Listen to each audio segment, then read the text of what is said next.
E o tema que nós vamos começar a enfrentar a partir deste bloco é exatamente aquele que está disciplinado no terceiro livro da parte especial do nosso Código Civil, que é o chamado livro Direito das Coisas.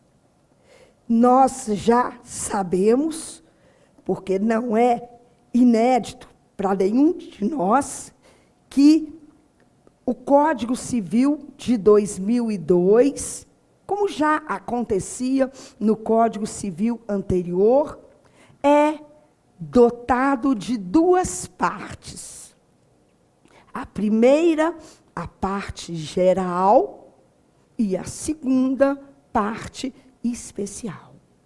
Enquanto a primeira parte geral disciplina aqueles elementos estruturais das relações jurídicas, sujeitos, objeto e fatos jurídicos, a segunda parte especial, por sua vez, disciplina relações jurídicas em espécie.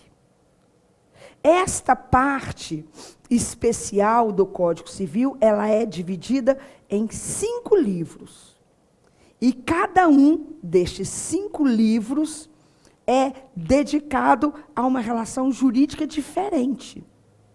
O primeiro livro disciplina as relações jurídicas obrigacionais. O primeiro livro da parte especial é o chamado livro Direito das Obrigações. E é ali que nós encontramos todas as regras inerentes a essas relações obrigacionais. E ficará ao encargo da professora Núbia ministrar para os senhores este conteúdo. Já o livro número 2 da parte especial disciplina as relações jurídicas empresariais. É o livro chamado Direito de Empresa, que interessa ao direito empresarial, não ao direito civil, mas sim ao direito empresarial como ramo do direito privado, que também é. E este conteúdo é ministrado pelo professor José Humberto. Normalmente é ele que aqui no Supremo, para as turmas de OAB, fica incumbido desta parte do conteúdo. E eu, então, depois de superadas as considerações que fiz com respeito à parte geral, venho com a parte especial, trazendo para os senhores os 3 últimos livros, o terceiro, o 4º e o 5º. E nós, como disse, como já anunciei, vamos hoje falar do terceiro livro da parte especial, que é, como eu disse, como eu anunciei, o chamado livro Direito das Coisas. E neste livro, Direito das Coisas, a relação jurídica que está disciplinada, que está tratada, é uma relação jurídica que a doutrina classifica como sendo uma relação jurídica real. Esta expressão, relação jurídica real, serve para ser antígeno de outra relação jurídica que é denominada de pessoal. Enquanto as relações jurídicas pessoais são aquelas que existem entre pessoas que se vinculam umas às outras. Ora, em torno de uma prestação consistente no dar, fazer ou não fazer alguma coisa. Ora, em torno de laços de consanguinidade, afinidade ou afetividade. As relações jurídicas reais, por sua vez, são exatamente aquelas que envolvem pessoa e coisa. É uma pessoa que estará hoje se relacionando com uma coisa, ora exercendo poderes maiores, ora exercendo poderes menores sobre ela. Enquanto no livro Direito das Obrigações, que os senhores vão estudar com a professora Núbia, as relações jurídicas obrigacionais disciplinadas ali são relações jurídicas pessoais, por envolver credor e devedor. A relação jurídica que nós estaremos tratando nesta oportunidade é diferente. Porque hoje nós não estaremos focados naquele relacionamento existente entre credor e devedor. Hoje não estaremos focados naquele relacionamento existente entre os cônjuges, entre os companheiros, entre os parentes. Porque essas relações jurídicas familiares também são relações jurídicas pessoais. Entre pessoas que se vinculam umas às outras pelo casamento, pela união estável ou pelo vínculo de parentesco. Não. As relações jurídicas disciplinadas nesse terceiro livro, Direito das Coisas, são relações jurídicas reais. De res, de coisa. Relações envolvendo pessoa e coisa. É a pessoa se relacionando com uma coisa. Às vezes exercendo poderes maiores, às vezes exercendo poderes menores sobre ela. E os senhores vão perceber que este livro, número 3, da parte especial, este livro, Direito das Coisas, ele é dividido em duas partes. Sendo que na primeira, o legislador considerou a possibilidade de uma pessoa, de fato, estar se relacionando com uma coisa. Alguém, de fato, estará se relacionando com uma coisa. Usando, fruindo ou dispondo de fato dela. E a esta relação que de fato existe entre pessoa e coisa, foi dada o nome de posse. Nós vamos ver que na definição do possuidor, contida nessa primeira parte do livro Direito das Coisas, nós verificamos ser ele alguém que, de fato, está se relacionando com uma coisa, exercendo, de fato, sobre ela, poderes próprios de serem exercidos pelo proprietário. Enquanto, na primeira parte do livro Direito das Coisas, o legislador considerou que, de fato, uma pessoa está se relacionando com uma coisa, porque de fato está usando, fruindo-a ou dispondo dela, na segunda parte do mesmo livro, ele considerou direitos que outorgam aos seus titulares poderes sobre determinada coisa. A relação disciplinada na segunda parte pode nem ser existente de fato. mas é uma relação que a pessoa tem o direito de ter com determinada coisa. É uma relação jurídica que confere exatamente à pessoa direitos de se relacionar com a coisa.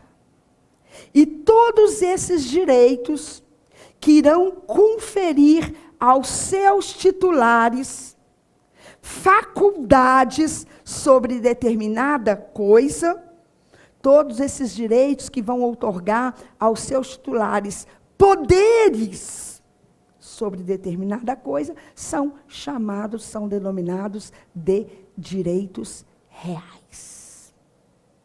Então, esse terceiro livro, porque eu quero que os senhores tenham uma visão ampla dele, até para sentir a lógica do nosso conteúdo, esse livro é dividido em duas partes.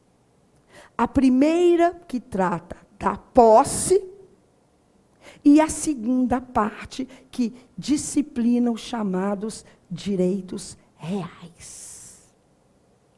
Os direitos reais irão conferir aos seus titulares, às vezes poderes maiores, às vezes poderes menores sobre uma determinada coisa.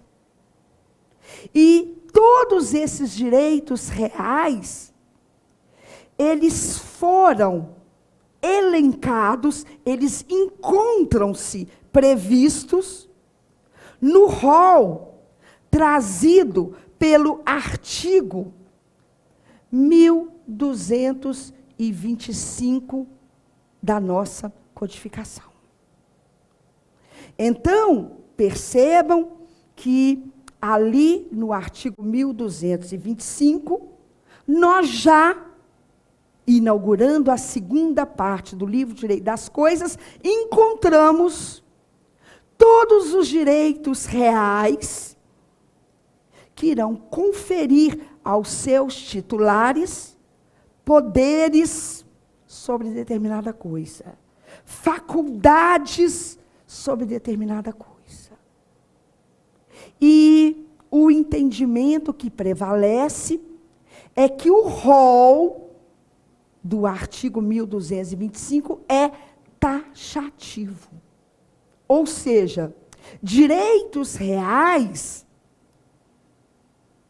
dotados de eficácia erga omnes, oponíveis contra todos, são apenas aqueles que constam ali.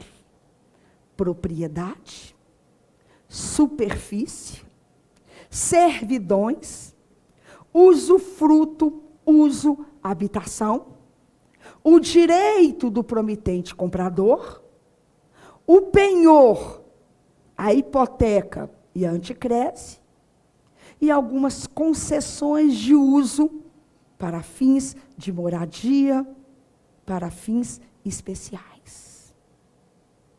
E, por último, o direito de laje, que foi introduzido recentemente, que não constava da versão original do Código Civil, mas foi criado posteriormente e precisou ser inserido nesse rol, porque o entendimento é que ele é taxativo. Ora, se os direitos reais são apenas aqueles que estão ali, e se o legislador criou um outro direito real diferente, que não existia, nós precisamos, então, fazer a inclusão dele ali. E foi o que aconteceu. E dependendo de quais são os poderes que a pessoa tem em relação a determinada coisa, esses direitos reais contidos no artigo 1225 se classificam como direitos reais de fruição, direitos reais de aquisição direitos reais de garantia. Esta é uma classificação que a doutrina faz acerca dos direitos reais, levando em consideração exatamente qual ou quais os poderes, as faculdades que uma pessoa tem em relação à coisa. Se de fruir, direito real de fruição. Se de adquirir, direito real de aquisição. E se de garantia de satisfação do seu crédito, direitos reais de garantia. Então, pegando todos os direitos reais contidos no artigo 1225, nós temos como direitos reais de fruição, que vão outorgar aos seus titulares a faculdade de usufruir de uma coisa. A propriedade, superfície, servidões, usufruto, uso e habitação. E temos o direito de laje. Todos esses direitos reais colocados aí se classificam pela doutrina como sendo direitos reais de fruição. Propriedade, superfície, servidões, usufruto, uso e habitação e o direito de laje. Porque em todos eles, os seus titulares terão essa faculdade de fruir de uma coisa. Às vezes uma coisa própria, às vezes uma coisa alheia. Porque quem que é o proprietário? É aquele que tem o direito de usar, gozar e dispor de uma coisa. Podendo reavê-la, buscá-la, onde quer que ela esteja, onde quer que ela vá parar, porque o seu direito é sobre a coisa, e não em relação a uma determinada pessoa. Quem que é o usufrutuário? É aquele que tem o direito de usar e fruir de coisa alheia. Quem que é o usuário titular do direito real de habitação? É aquele que tem o direito de morar gratuitamente em imóvel alheio. Mas só pode morar. Não pode alugar, não pode emprestar. Simplesmente ocupá-lo. Quem que é o superficiário?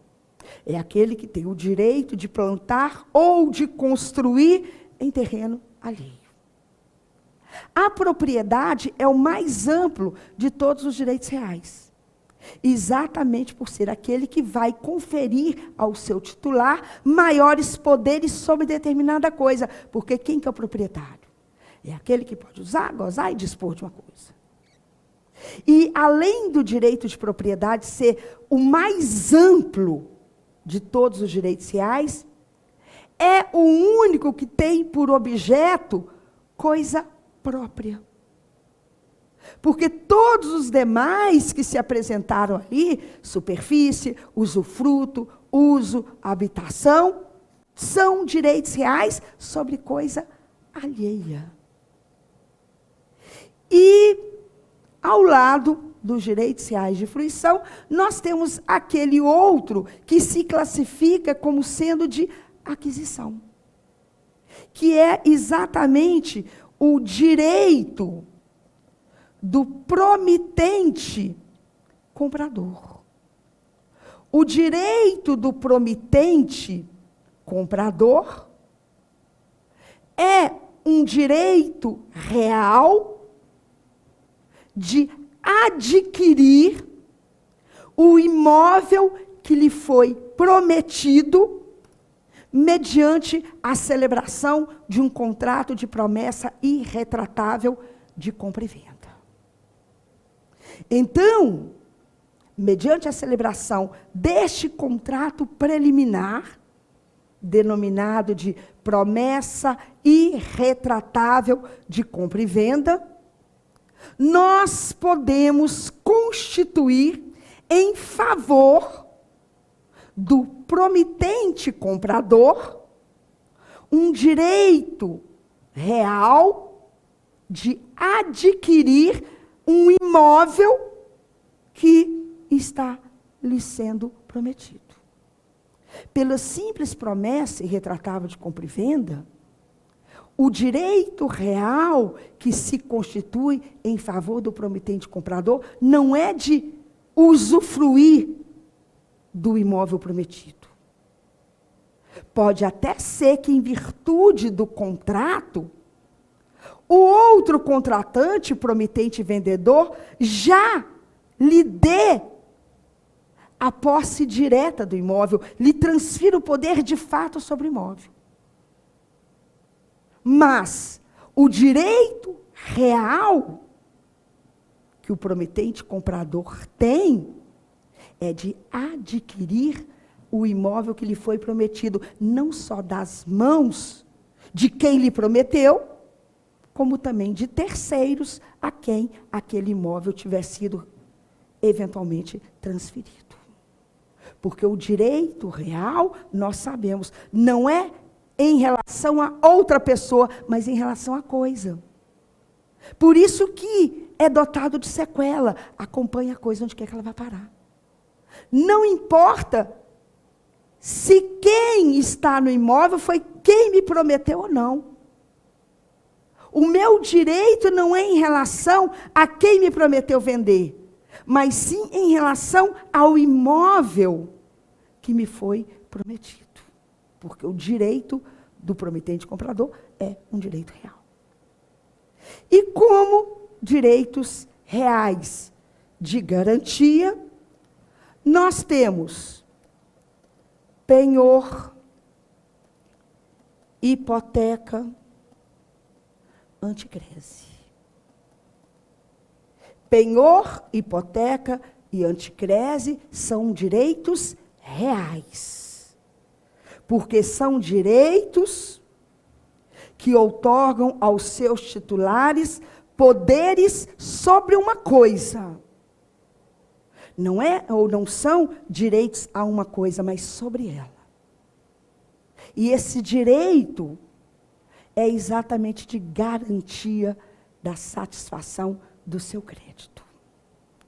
Todos os titulares dos direitos reais de garantia são credores que têm uma coisa à sua disposição, para dar-lhe a garantia de que, se o devedor não pagar o que deve, eles vão poder buscar aquela coisa, escutir aquela coisa, onde quer que esteja, onde quer que ela vá parar. O credor pignoratício, que é, assim, o titular do penhor, é aquele que recebe uma coisa, que, de regra, é um bem móvel, que ficará à sua disposição, afetada ao cumprimento da obrigação principal. Para que esse credor pignoratício tenha certeza, tenha garantia, que se o devedor não pagar, ele vai ter aquela coisa para ser submetida a uma asta pública, e com o produto proveniente da alienação, ele conseguir receber o equivalente do seu crédito. O equivalente àquilo que o devedor já deveria ter pago e não pagou. A mesma coisa com a hipoteca. A diferença é que, enquanto no penhor, via de regra, e como toda boa regra tem exceção, o objeto da garantia é um bem móvel, na hipoteca, por sua vez, via de regra, e como toda boa regra tem exceção, o objeto da garantia é um imóvel. Então, tanto no penhor quanto na hipoteca, o devedor ou alguém por ele estará colocando à disposição do credor um bem. Para dar a esse credor pignoratício, esse credor hipotecário, a garantia, a certeza de que se o devedor não pagar, aquele bem estará ali à sua disposição. Não para que ele fique com o bem no lugar do crédito. Ele pode até ficar através de uma dação em pagamento, através de uma adjudicação, através de uma arrematação. Não. O bem fica à disposição do credor, exatamente para que, se houver inadimplemento do devedor, ele possa ser levado a uma asta pública e, com produto proveniente da alienação, a gente possa, então, entregar ao credor o equivalente do seu crédito. Nós colocamos a propriedade como o mais amplo de todos os direitos reais, como sendo o direito real sobre coisa própria, lá dentre os direitos reais de fruição. Sim, a propriedade é um direito real de fruição. Mas existe um tipo de propriedade chamada de propriedade fiduciária,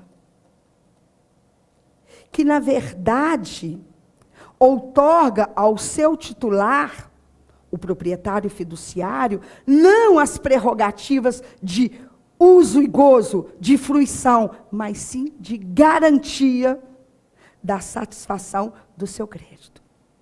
Porque a propriedade fiduciária é aquela que se constitui em favor do credor, para que ele tenha certeza de que, se o devedor não pagar, aquele bem que lhe foi alienado, transferido em fidúcia, sirva para garantia da satisfação do seu crédito. A propriedade fiduciária é constituída mediante a celebração de um contrato, chamado de contrato de alienação fiduciária. E esse contrato de alienação fiduciária é exatamente aquele pelo qual um dos contratantes aliena, transfere em fidúcia, em garantia, a propriedade de um bem. Não para que o credor, o outro contratante, possa usufruir desse bem, mas sim para ter a certeza de satisfação do seu crédito. Então, a propriedade, de regra, é um direito real de fruição. Mas nós temos a propriedade fiduciária, um tipo de propriedade, que é um direito real de garantia. E a lei diz que todos os negócios jurídicos que visarem constituir, modificar, transferir ou renunciar direitos reais sobre imóveis de valor superior a 30 vezes o maior salário mínimo vigente no país, dependem para a validade de escritura pública. A escritura pública é a forma prescrita em lei para a validade dos negócios jurídicos que tiverem por esse propósito, tiver esse objeto de constituir, de transferir, de alienar ou de renunciar a direitos reais sobre imóveis de valor superior a 30 vezes o maior salário mínimo vigente do país. E é esta escritura pública, salvo disposição legal em contrário, que nós precisamos levar a registro de regra, registro imobiliário, para conferirmos eficácia real àquilo que as pessoas negociaram. Vejam que eu posso adquirir a propriedade mediante a celebração de um contrato de compra e venda. E se o que eu estiver adquirindo for um imóvel, de valor superior a 30 vezes o maior salário mínimo vigente do país, a lei diz que esse contrato tem que ser celebrado por escritura pública. E, quando eu tenho um contrato, mesmo celebrado por escritura pública, que é a forma adequada para a validade, a forma prescrita em lei, eu tenho direito a um imóvel que eu comprei. Porque o direito sobre o imóvel só se constitui mediante registro daquela escritura pública no registro imobiliário. Por isso que a gente escuta da boca dos mais leigos, quem não registra não é dono. Com o contrato de compra e venda, eu me torno credor de uma coisa. Eu passo a ter, em relação ao vendedor, direito a uma coisa que eu comprei. Porque o direito sobre a coisa, eu só passo a ter em se tratando de bens móveis, com a tradição, a entrega efetiva, e em se tratando de imóveis, com o registro. Então, aquele contrato de promessa de compra e venda dá ao promitente comprador o direito de adquirir o imóvel em relação a quem lhe prometeu. Porque em relação a terceiros, para que ele tenha direito, não sobre a pessoa com quem negociou, mas sobre imóvel, o seu direito precisa ser real. E para que o direito do promitente comprador deixe de ser meramente pessoal e passe a ser um direito real, é preciso registro no cartório competente. Então, muita atenção aí para essas considerações com respeito aos direitos reais. Então, numa visão ampla de todo o livro Direito das Coisas, nós deparamos com essas duas partes muito bem definidas. A primeira, disciplinando a posse, e é nessa primeira parte que o legislador considerou a possibilidade fática de alguém estar, de fato, se relacionando com uma coisa. E na segunda parte, ele tratou dos direitos que confere a seus titulares essa faculdade de se relacionar com ela. E de se relacionar como? Fruindo, ou adquirindo, ou recebendo a coisa como garantia. Tá certo?